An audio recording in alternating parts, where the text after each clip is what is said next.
and welcome to Hope Channel, Kenya Light in the Family. My name is Kandio Diambo and you're watching Positive Living. As usual, we have a resident guest, Brenda Kinyangi from Adventist Center for Care and Support, enlightening us. Say hi, Brenda. How are you, viewers? How are you feeling today? I'm good, ready to go. Ready to go. And we're so blessed to have you all through our previous episodes, and we thank you so much for joining us today. And today we are talking about a very sad topic, stigma and discrimination. Brenda, it's no surprise that sex is the major contribution to HIV transmission. But something that we tend to forget so much and we feel is not important is the existence of stigma and discrimination. And this is one thing that really propels HIV and AIDS. I think that you will agree with me here. Very true. And like I said, we turn a blind eye to it. It's real, it's there for sure. Yeah, it's happening. Therefore, what is stigma? Stigma is, it depends, it's blame. It depends the kind of blame that you have. It might be you yourself, you are stigmatizing yourself. It might be from others. So it's definitely just having that self-blame or blame from others. That is the best I can be able to define stigma itself. Is it different from discrimination? Because most times we hear stigma and when you hear stigma, discrimination follows. Yeah, definitely they are like brothers and sisters, because stigma first happens and then discrimination, or either can start. Discrimination is you are secluded, like you are an outcast. You are not wanted. That is discrimination. You don't fit. So it's like blame yourself. Yes. So they work together hand in hand, depending on which has started. Because if stigma starts, it grows again discrimination. Because there's a cause where the stigma is coming from. And if discrimination is there, definitely there's some stigma that actually propelled for the discrimination to come again. So it's a loop. Yeah. It's nafuatana too. Very, very true. So I think we can jump right into what stigma is in relation to HIV and AIDS. When we look at HIV and AIDS, first of all, when you look at sex being the major factor, because it holds like 75% of being infected with HIV. And when you look at stigma itself, when you look at HIV, getting to know your HIV status, we look at somebody who has already gotten to know they're HIV positive. What usually comes through their mind, that's why we usually say we have the positive living, the steps that somebody is supposed to follow. If this person doesn't accept they've been tested and they're HIV positive, they prompt themselves to self-stigma. If this person goes ahead, accepts their HIV status, and then they make a mistake and go and confide, looking for a confidant who doesn't understand that HIV is normal, you can live with it in a normal life, so long as you follow on the adherence and what you're expected to do, then we get now there's now others, the stigma of others comes in. So this person again now gets two stigmas. They have their self, their own. Yeah, maybe their own they have already accepted, but now they come again from the family on the person they love. They don't get the support that they need. And we'll explore that later on when we're talking about the forms of stigma. I'd like us to talk about why is stigma even existence in the first place? Where did stigma come from? Stigma comes from day-to-day life. Stigma comes from, I can say, looking at the origin doesn't really matter, but what comes from stigma, it starts with you, your attitude. Yeah. Not looking at only HIV and AIDS. How can you really say my attitude when for the longest time it has been the status quo that if you're a male, let's say if you're gay, you're prone to HIV. When you talk of men who have sex with men, we tend to say that let's be a bit sensitive, yeah, because we know some of our brothers who are also struggling to come out of this. So when it comes to men who have sex with men, there's stigma. Because the society itself and also our country itself has not accepted them like other countries that are there in the world. Well, like when you look at South Africa, it has been passed.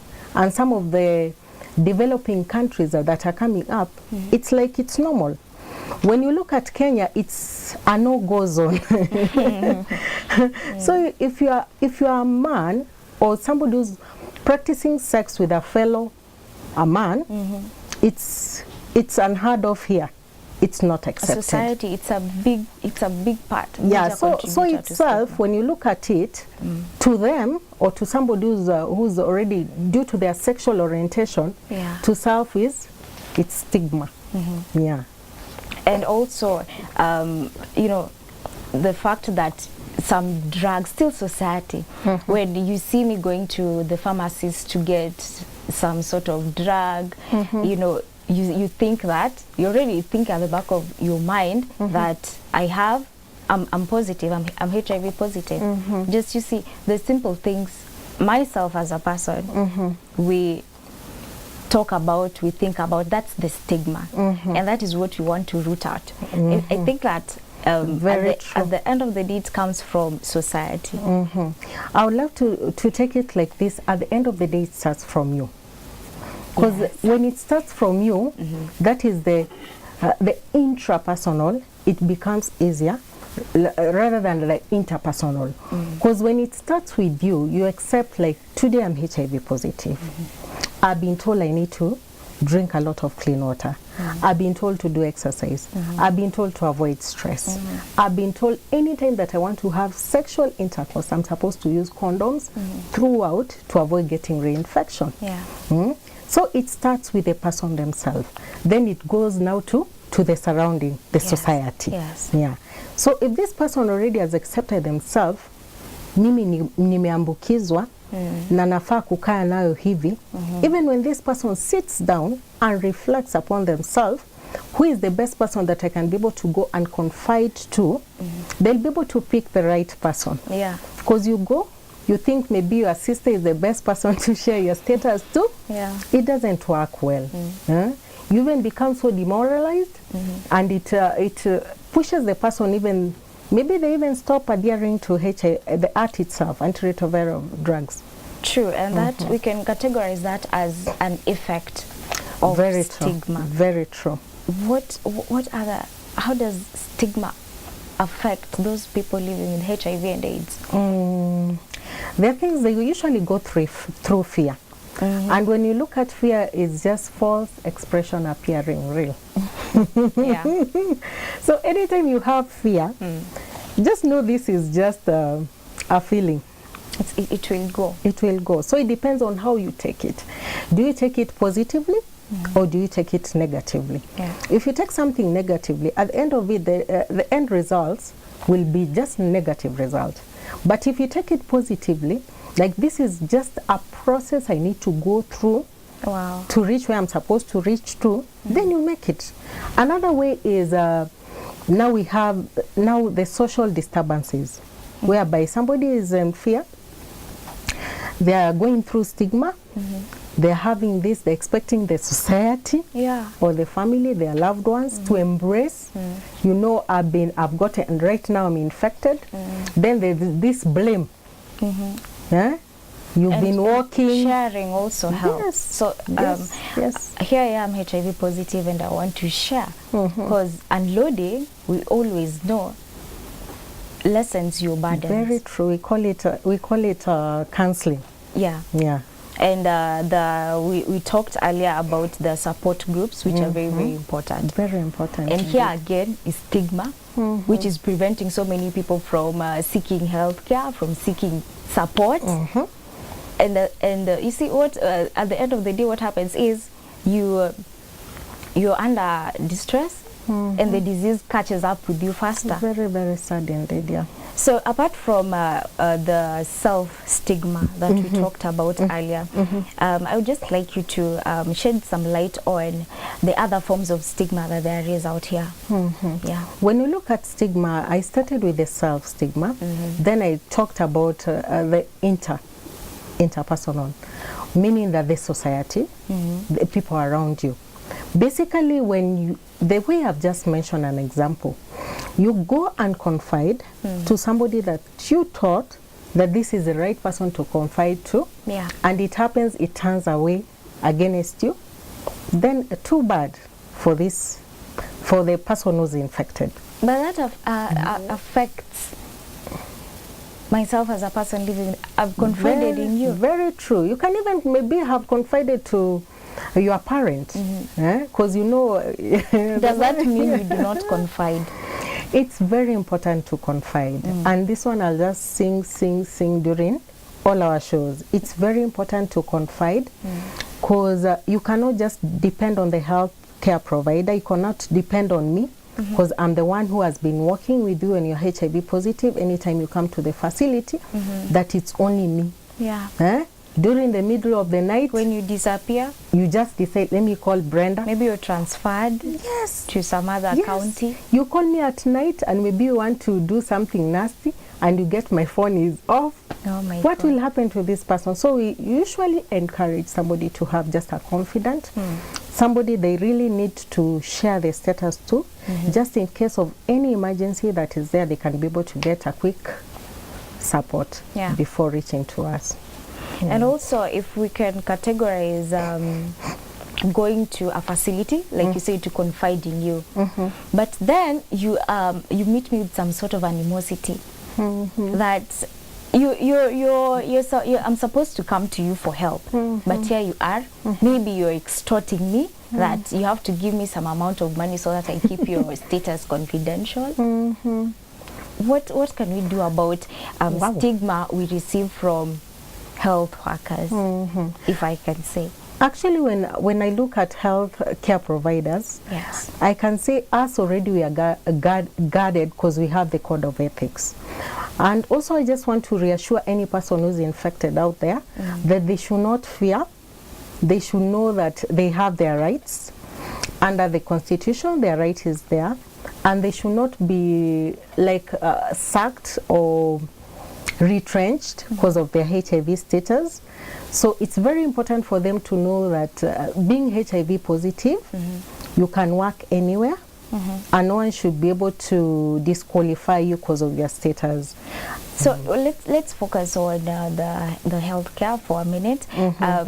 Like I've gone to seek for some perhaps drugs, you know, and my doctor is hostile towards me just because I'm HIV positive. What steps do I take?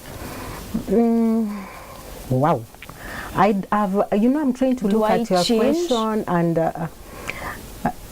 you can be able to change, whereby as per now, according to me, how I feel and how I know the healthcare providers, everyone has been empowered to be able to handle an HIV positive person. If any HIV positive person gets somebody has not treated them right or according to the expectation, they are free. They are free to go to another health facility and ask for a transfer. It depends if they have already started on care and treatment. If they started, it's just good just to sit down with the facility where they are, ask for a transfer, then they go to another place. And if it's still in the same facility and the other healthcare providers, it depends on how somebody feels comfortable. Somebody can come to a facility and doesn't feel comfortable with you, Candy, and says, I just want to see Brenda. I just want to see Brenda to attend to me. So it's good just we respect that, and we can be able to offer them the more support that they need. Wow. But it's so sad. It's so sad that it happens. It happens, from people we trust. It happens, Well, we need to go for a short break. Thank you so much, viewers, for staying with us. Do interact with us on our social media pages. That is on Twitter at Hope_Kenya, on Facebook, Hope Channel Kenya. feel free to text us via the line running down your screen right this minute and share with us whatever you have to say. When we get back, we'll talk more about forms of stigma, and we'll explore how to unroot stigma and discrimination. Stay tuned.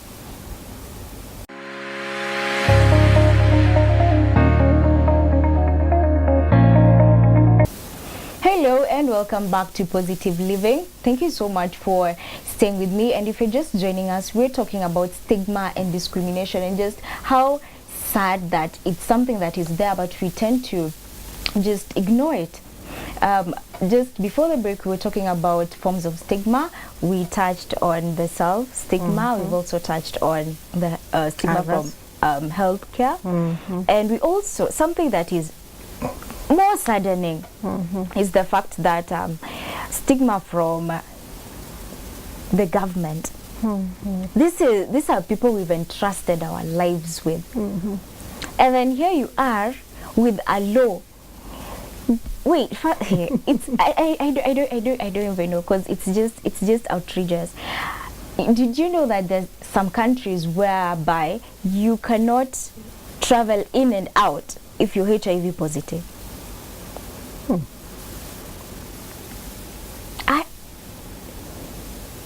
It's outrageous, like I said.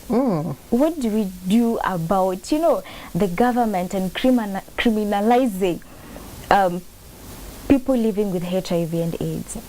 Basically, maybe I can just talk about our country, Kenya. Yes. Because in Kenya, we are safe.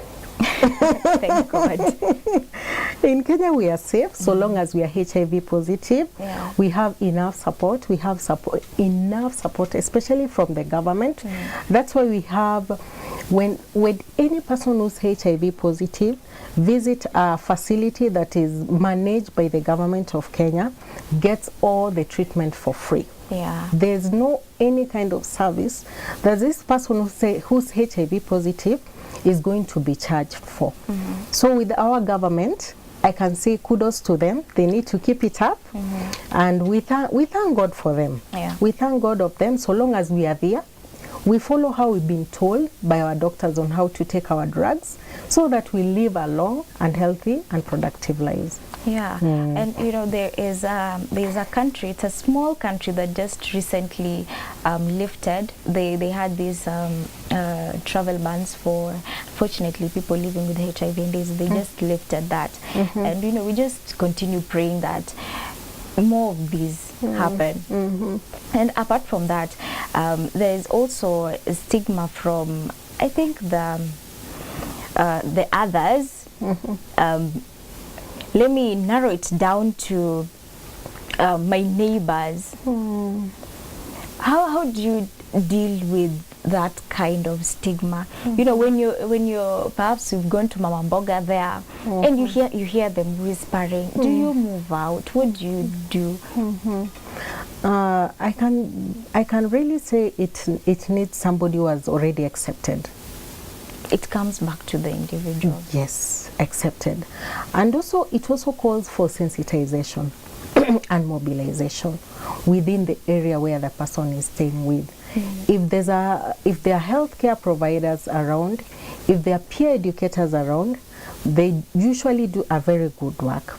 They can be able just to bring it out to the community where the person is staying, so that the community may be able to embrace all the people who are HIV positive, and also to embrace some of their family members who are still going and struggling to being accepted in the cohort itself. And Brenda, how does just stigma affect the curbing of this disease from high transmission? When you look at what I'm talking about, sensitization. Sensitization is all about giving information. Giving information. If you've not been tested, go for an HIV test. If you've already been tested, you've already known your HIV status. And we'll always sing that song. Get up and go. How does it go? Get up. Keep calm and get tested. Keep calm and get tested. And if you're positive, it's not the end of the world. If Very you're negative, true. stay negative. Very, very true. So we just we just need to bring these people together. Yeah. Because at the end of the day, they are there to stay with us. Mama Mboga is there to stay with us as long as... So will you keep moving out from this neighborhood to the next neighborhood to the next neighborhood, So just running away? So that's what we are trying to discourage. Because it's like this person doesn't want to face their fears. Yeah. Because still this Mama Mboga, maybe they are talking about this because they've not been sensitized or given the right information that somebody who's HIV positive can be able to come and buy mboga. Somebody who's HIV positive can be able to sell for you mboga. Somebody who's HIV positive can be able to share a toilet with you and you won't get infected. Yeah. So it's all about empowerment, and also it's all about sensitization to the people around us so that they may be able to know how to live with a HIV positive person. And also this Mama Mboga should be able to know that we have laws governing and protecting people who are HIV positive. So somebody needs to be very careful. You know, I'm your friend, I'm HIV positive. Yeah. And I'm not giving you a consent to keep on spreading my HIV status to others. And I hear that you're doing that. And not even You can just go to court spreading, very making fast. some nasty comments just under your breath. You know how irritating that is. Definitely. And Definitely. it drives what even drives myself as a person living with HIV/AIDS to commit suicide. Very true. And those are things we're trying to avoid. And something that also drives people is the fact that I'm HIV positive and I have a new job. How do I go about the steps of disclosing my status to my employer? I mean, do I even have to? It depends on where you're working. Because if you come to several NGO worlds that we are working or I am working into, there's no problem of just confiding your HIV status. And it's not a must. For you to the fear of I'll lose my job. It's a new job. I need this job. Yes, there's those fear. That's why we said fear is just false expressions of fear. Yeah. So we need to curb these fears by knowing that at the end of it all, maybe the fear that you have, you are taking it in a negative way. But if you take it positively, you get to even get more support from the person that you are fearing. If I tell this person, he's going to spread me around. So it's very important for the person just to feel reassurance that they are protected under the law. They are protected about their status. No one has a right to just go and blow out your HIV status without your consent. Even us, as we are contracting or when you're starting off with a patient or a client, some of the things that we lay down, we lay about confidentiality. And we lay also about the breach of breaking confidentiality. And where the breach of breaking confidentiality comes into is when the person's life is at risk. Meaning that in case they say, I'm nenda kujiua. Okay. So you remind the person, remember I told you earlier on, said if this happens, I'll have to break confidentiality. Or the person said nenda kumuua mwenye alinipea. Wow. So you also have a right to break confidentiality. So it's very important for any person who's HIV positive to just understand that they have their own rights and laws to govern them, to avoid getting exposed. What if someone exposes me without all those points of breach of confidentiality? This person is just perhaps my employees or just the people, sorry, my colleagues, you know, the people I'm working with, and I decide to disclose my status to perhaps my junior or my senior, and then this person goes and spreads it around. What measures do I take? The person can be able to follow what I've just said. We have laws governing them. They can be able to report. We have an acts. They can be able to go through the acts just to report. Just to report on this, and then they get the support. And before doing all this, some people, you know, you might be thinking somebody has the knowledge about the HIV status. But because of ignorance, you might get that they don't know. So if this person continues after sitting down with the person and you try to settle things out and you see it doesn't work, then take the next step. Yeah. And also on disclosure, you know, there's this I read on this story just a while back. This lady who, you know, the boyfriend girlfriend type of situation, and you know, I'd like to know your thoughts on this. So this lady was living with a boyfriend, and you know, as women, just cleaning. On her daily chores, she's cleaning the house. She finds some type of documentation under the bed, indicating that the boyfriend was taking ARVs. So she never knew that the boyfriend has HIV and AIDS, and here they are, maybe perhaps having unprotected sex and all that, and this is someone she trusted. So when she confronts the boyfriend, they have a fight, a typical fight, and the boyfriend, she threatens the boyfriend that I will disclose your HIV status, I will disclose your HIV status. And the boyfriend threatens to kill her. So in that tussle, the girlfriend stabs the boyfriend, unfortunately, sadly, to death. And she was convicted for it. She pleaded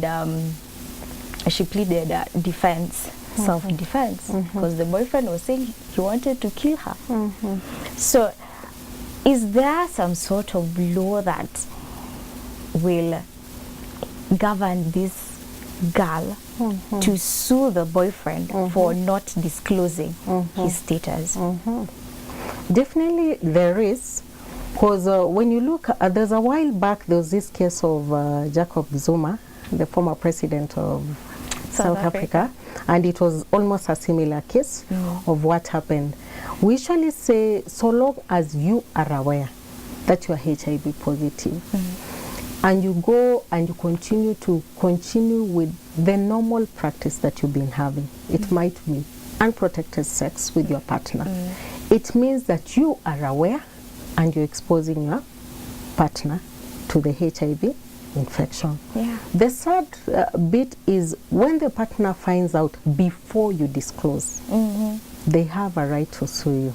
Wow. Yeah, they have a right. Now it's the other way around. will that, you know, also that fact can make me not go get tested, because I'd rather not know. That is a plea case. I did not know that I was HIV positive.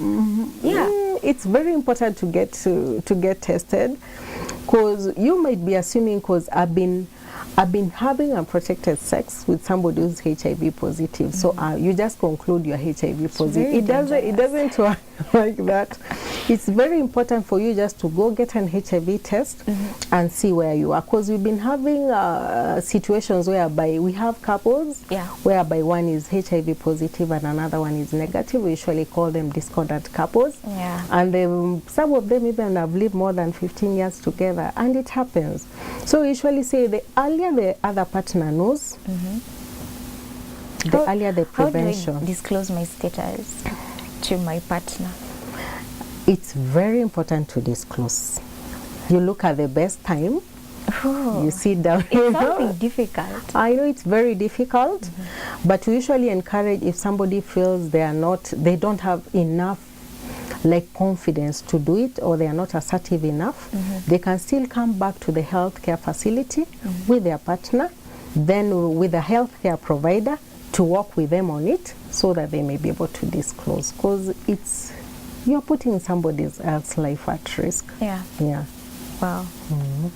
This has been very nice, and I hope you watching us at home have taken something from it, because I surely have. I did not know there were laws whereby I could sue my boyfriend or my girlfriend for not disclosing the status, but it's important. And I think that at the end of the day, what is most important in regards to stigma and discrimination is knowing yourself. Very important, because so long as you know that you're beautifully and wonderfully made, regardless of whatever, you're a child of God. regardless of what people say, you will not let that stigma define you. True.